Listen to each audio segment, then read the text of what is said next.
ঈসা নবী কিভাবে মৃত ব্যক্তিকে জীবিত করেছিলেন এইটা পবিত্র কোরআনের একটি অলৌকিক ঘটনা। একদিন ঈসা আলাইহিসসালাম একটি গ্রামে ইসলামের দাওয়াত দিচ্ছিলেন এবং আল্লাহর আদেশে অলৌকিক কিছু করে দেখাচ্ছিলেন, যাতে মানুষ ঈসা আলাইহিসসালামের অলৌকিকতা দেখে তাকে নবী হিসাবে মেনে নেয়। এবং সেই গ্রামের পাশেই আর একটি গ্রামে একজন ধনী ব্যক্তি ছিলেন যিনি অসুস্থতায় ভুগছিলেন। তার পরিবারের মানুষগুলো ভাবলো, যদি ঈসা নবী আমাদের গ্রামে আসে তাহলে তার অসুস্থতা দূর করে দিবেন। কিন্তু দুর্ভাগ্যবশত ঈসা নবী তাদের গ্রামে আসার পূর্বেই উক্ত ব্যক্তি মারা যান এবং তাকে কবরে দাফন করে দেওয়া হয়। যখন ঈসা নবী সেই গ্রামে এসে পৌঁছালেন তখন সে ব্যক্তির পরিবারের মানুষগুলো বলল, হে আল্লাহর নবী, আমাদের প্রিয় মানুষ মারা গিয়েছে, আপনি তাকে জীবিত করুন।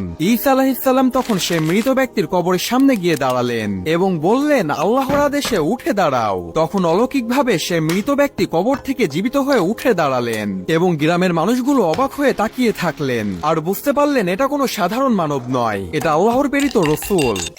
গল্পটি ভালো লাগলে অবশ্যই সাবস্ক্রাইব করুন